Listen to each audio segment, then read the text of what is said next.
안녕하세요. 오늘 여러분과 함께 아주 흥미로운 자료를 좀 깊이 탐구해 볼까 합니다. 네, 안녕하세요. 이게 에베소서 6장 10절에서 20절에 대한 해설 자료인데요. 특히 구원의 투구라는 개념, 이걸 치명적 안전함이라는 관점에서 조명하고 있더라고요. 아, 치명적 안전함이요? 표현이 굉장히 강렬하네요. 네, 그렇죠. 그래서 이 자료를 통해 여러분이 얻고 싶으신 핵심 통찰, 저희가 한번 확실하게 뽑아보겠습니다. 오늘의 목표는 그러니까 이 자료가 설명하는 구원의 투구가 영적 전투에서 대체 어떤 의미인가? 그리고 왜 이게 그 치명적 안전함, 흔들리지 않는 확신이랑 바로 연결되는가? 이걸 좀 명확히 이해하는 겁니다. 예. 저도 이 자료 처음 봤을 때, 아니, 구원을 왜 투구에 비유했을까? 그리고 치명적 안전함이라니, 이게 그냥 보호 정도가 아니라 뭔가 훨씬 더 근본적인 안전을 말하는 것 같아서 확 끌렸습니다. 맞습니다. 이 자료는 영적인 개념인데 이걸 아주 구체적인 이미지로 풀어내요. 바로 그 고대 로마 병사의 갑옷이죠. 그중에서도 이 구원의 투구가 어떻게 우리의 생각, 또 확신, 더 나아가서는 영적인 생존 자체를 보장하는지 여기에 초점을 맞추고 있거든요. 아, 생존 자체요? 네, 단순히 죄사함 받았다 이걸 넘어서는 거죠. 아주 적극적인 보호의 개념으로 구원을 설명하는 방식이 참 독특합니다. 네. 시작부터 흥미로운 지점들이 많아요. 맞아요. 이 자료에서 제 눈길을 확 끈 시작점이 하나 있었어요. 바로 1936년 베를린 올림픽. 그 시상대에 선 손기정 선수 사진 이야기입니다. 아, 네네. 그 유명한 사진이죠. 금메달을 목에 걸었는데 그 일장기 때문에 웃지 못하고 침통한 표정 지었던 그 모습 다들 기억하실 겁니다. 근데 그분이 부상으로 받은 게 놀랍게도 기원전 6세기경의 고대 그리스 병사 투구였다는 거예요. 아, 진짜요? 투구를 부상으로 줬군요. 네, 이 실제 투구 이야기가 오늘 우리가 다룰 그 영적인 투구의 의미, 이걸 생각해보게 하는 참 좋은 시작점 같더라고요. 네, 그러네요. 자료에서도 그 고대 투구가 요즘 방탄고랑은 좀 다르다는 점을 딱 짚어요. 머리뿐만 아니라 얼굴의 상당 부분까지 다 가리는 형태였다는 거죠. 얼굴까지요? 그럼 좀 답답했을 것 같은데요? 그렇죠. 당시 전투에서는 이런 투구가 시야나 활동에 좀 제약을 줬을 거예요. 그럼에도 불구하고 머리라는 이 치명적인 부위를 보호하는 게 무엇보다 중요했기 때문에 이게 필수적이었다는 거죠. 불편해도 어쩔 수 없었다. 네, 불편함을 감수할 만큼 보호 기능이 절대적이었다는 겁니다. 이 점이 에베소서에서 말하는 구원의 투구, 그 중요성을 이해하는 데 아주 중요한 배경이 돼요. 그렇죠. 이 자료가 에베소서 6장에 하나님의 전신갑주, 이걸 설명하면서 바로 이 투구 개념을 딱 연결시키잖아요. 네, 전신갑주의 여러 부분이 언급되죠. 진리의 허리띠, 의의 흉배, 평안의 복음으로 준비한 신, 믿음의 방패, 그리고 우리가 지금 주목하는 이 구원의 투구. 네, 그렇죠. 근데 이 해설 자료는 특히 두 가지를 핵심 방어구로 강조하더라고요. 바로 가슴을 보호하는 의의 흉배랑 머리를 보호하는 구원의 투구. 맞아요. 심장과 뇌, 생명과 진짜 직결된 가장 중요한 부위를 지키는 거죠. 네, 흥미로운 점은 이 자료가 이 두 가지 방어구, 그러니까 흉배와 투구를 다른 것들보다 훨씬 더 강조한다는 점이에요. 흉배가 의, 그러니까 righteousness죠. 우리가 스스로 얻는 게 아니라 그리스도를 통해 덧입는 그 올바름. 이걸로 심장을 보호한다면 투구는 구원, salvation으로 머리, 즉 우리의 생각과 정체성, 확신을 보호한다. 이렇게 설명합니다. 생각과 정체성, 확신, 머리가 상징하는 게 그거군요. 네. 자료에 따르면 이 의와 구원이야말로 영적 전투에서 우리를 딱 지탱해주는 가장 근본적이고 필수적인 방어 수단이라는 거예요. 다른 요소들도 물론 중요하죠. 근데 이 두 가지가 없으면 사실상 전투 자체가 불가능하다. 이렇게 보는 거죠. 와, 그렇게까지요? 전투 불가능? 네. 근데 왜 하필 구원을 투구에 비유했을까요? 이게 좀 궁금해요. 머리를 보호하는 거랑 구원이 대체 어떤 관련이 있길래 그랬을까 싶은데요. 네, 그 지점에서 자료가 문제의 근원으로 확 거슬러 올라갑니다. 창세기 3장으로 가요. 아담의 타락 이야기. 네, 그 아담의 타락 이야기를 가져오죠. 선악과 먹은 사건. 이걸 그냥 단순히 명령 어겼네? 이게 아니라는 거예요. 하나님과의 관계를 스스로 딱 끊어버리고 독립해서 자기 판단, 즉 선악 판단이죠. 이걸 기준으로 삼으려고 한 행위. 다시 말해 하나님처럼 되려는 교만이었다. 이렇게 해석하는 겁니다. 아, 단순 불순종이 아니라 관계 파괴 그리고 교만. 그렇죠. 그 결과 하나님과 원수 상태가 되고 영적인 죽음, 그러니까 하나님과의 완전한 분리 상태에 이르게 되었다는 게 이 자료의 설명입니다. 여기서 자료는 출애굽기 19장 24절을 인용하면서 이 분리가 얼마나 심각한지를 강조해요. 출애굽기 19장이면 시내산 장면인가요? 접근하면 죽임을 당할까봐 염려하시는 장면이 나오거든요. 내가 그들을 칠까 하노라 이런 구절이 있어요. 이건 거룩하신 하나님 앞에 죄인이 감히 설 수 없는 절대적인 간극을 보여주는 거죠. 네. 이 근본적인 분리 그리고 죽음의 상태 때문에 우리 스스로는 도저히 회복할 수가 없는 상황이 된 거예요. 그래서 외부로부터의 구원이 절대적으로 필요하게 되었다. 이런 논리로 이어집니다. 아, 그러니까 선악과 그 과일 하나 때문에 벌이 너무 심한 거 아니냐 이게 아니라 관계 자체가 파괴됐고 그 결과가 너무 치명적이라서 구원이 꼭 필요했다는 거군요. 정확합니다.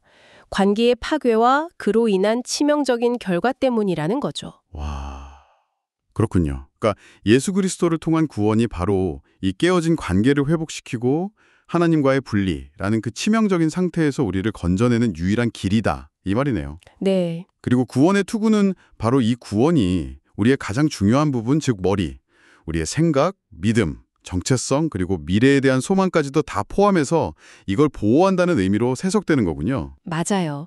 과거의 죄 문제의 해결, 여기서 끝나는 게 아니에요. 현재와 미래에 계속되는 사탄의 공격들, 특히 우리를 정죄하고 막 낙담시키는 그런 생각들로부터 우리를 지켜준다는 개념인 거죠. 아, 미래의 공격까지요? 네. 이 지점에서 자료는 로마서 8장의 아주 강력한 선언들을 인용합니다. 구원의 확고함을 설명하기 위해서죠. 로마서 8장이요? 어떤 구절이죠? 33절과 34절인데요. 누가 능히 하나님께서 택하신 자들을 고발하리요. 의롭다 하시니는 하나님이시니 누가 정죄하리요. 그리스도 예수시니 그는 하나님 우편에 계신 자요 우리를 위하여 간구하시는 자심이라. 와, 이건 뭐 거의 법정 선언 같은 느낌인데요. 그렇죠. 이 구절들은 구원이 그냥 뭐 감정이나 느낌 이런 게 아니라는 걸 강조해요.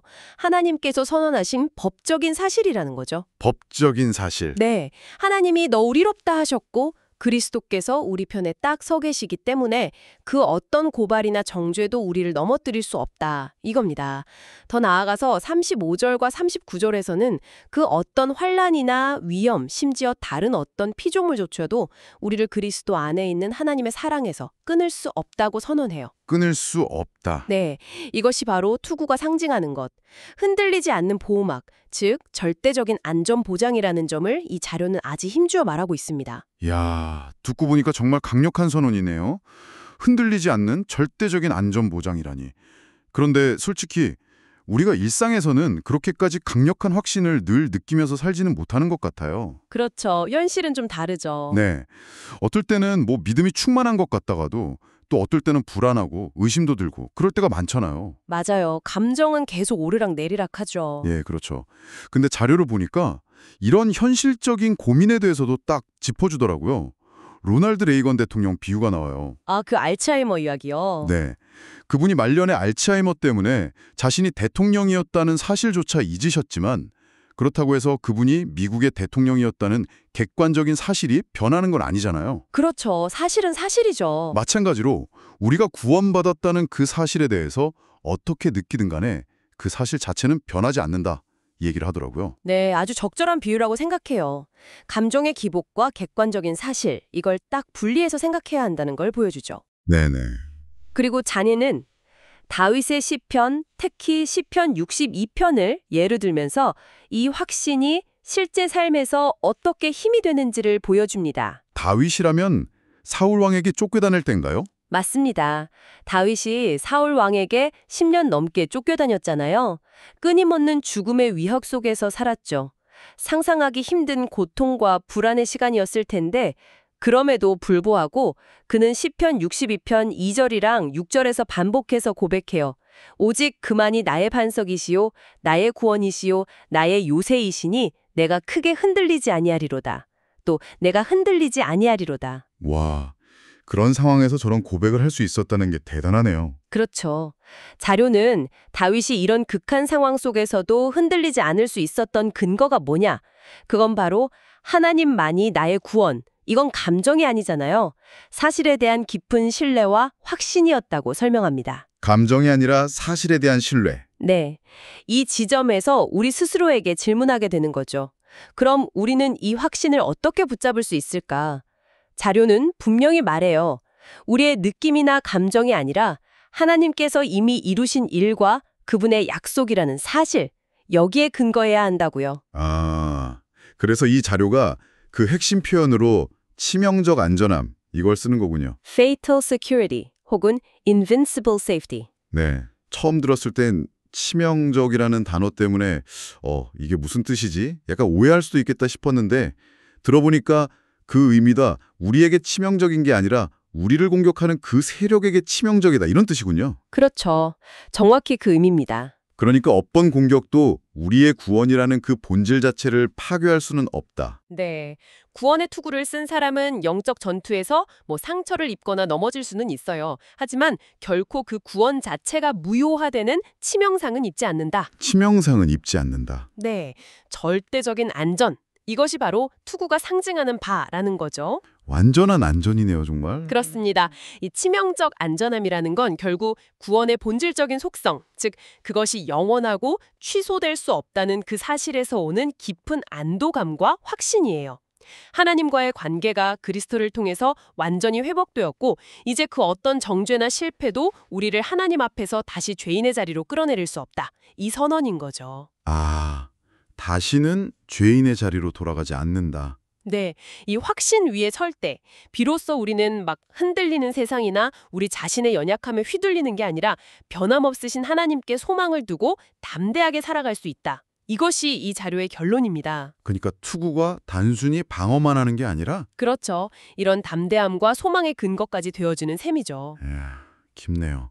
자, 오늘 탐구한 내용의 핵심을 다시 한번 좀 짚어볼까요? 네, 에베소서 6장의 구원의 투구는 단순히 머리를 보호하는 그런 물리적인 이미지를 넘어서는 거였어요.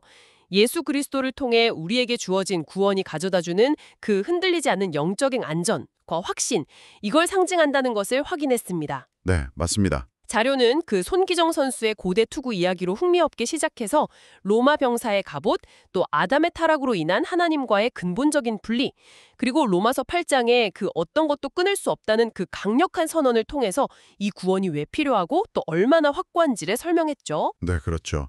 그 논리적인 흐름이 있었죠. 네. 그리고 레이건 대통령 비유나 다윗의 시편 고백, 이런 걸 통해서 이 확신이 우리의 변덕스러운 감정이 아니라 변치 않는 하나님의 약속과 역사라는 사실에 기반해야 한다는 점을 아주 강조했습니다. 맞아요. 이 분석은 혹시 지금 여러분께서 좀 어려운 상황에 계시거나 아니면 감정적으로 혼란스러워서 영적인 안정감을 찾고 있다면 굉장히 중요한 관점을 제공할 수 있다고 생각해요. 네. 자료가 제시하는 이 구원의 투구, 즉 구원이 주는 치명적 안전함, 이게 바로 그 답이 될 수 있다는 거죠. 답이 될 수 있다. 네, 근데 중요한 건 이게 그냥 일시적인 감정 고조나 긍정적인 자기 암시 이런 거랑은 완전히 다르다는 점이에요. 아, 그런 거랑은 다르군요. 네, 이건 하나님께서 그리스도 안에서 이미 완성하신 일, 그리고 그분의 변함없는 약속, 여기에 대한 깊은 신뢰와 이해에서 비롯되는 거거든요. 아주 견고한 토대 위에 서 있는 안전함인 거죠. 견고한 투대 위의 안전함. 네. 오늘 자료는 구원을 투구라는 어떤 방어적인 개념, 즉 흔들리지 않는 안전함과 보호, 여기에 초점을 맞춰서 설명했는데요. 네. 여기서 제가 문득 한 걸음 더 나아가서 생각해 볼 질문이 떠오르더라고요. 어떤 거죠? 이렇게 우리가 치명적으로 안전하다는 깊은 확신을 갖게 되면 이게 우리를 그냥 소극적인 방어에만 머무르게 할까 하는 생각이에요. 오히려 반대가 될 수도 있지 않을까요? 네, 저도 그 생각이 들었어요. 오히려 그 안전함 때문에 이제 더 이상 실패를 두려워하지 않게 되고 그래서 세상을 향해서 더 담대하게 나아가서 사랑하고 섬기고 행동할 수 있는 그런 원동력이 될 수도 있지 않을까? 와, 좋은 질문인데요. 안전하기 때문에 오히려 더 용감해질 수 있다. 네, 이 안전함이 어떻게 우리의 삶을 더 용기 있게 만들 수 있을지 여러분도 한번 고민해 보시는 것도 참 의미 있을 것 같습니다. 네, 생각해 볼 만한 좋은 질문인 것 같습니다. 오늘 저희와 함께 이렇게 깊이 탐구해 주셔서 정말 감사합니다. 네, 감사합니다. 다음에 또 흥미로운 자료로 찾아뵙겠습니다.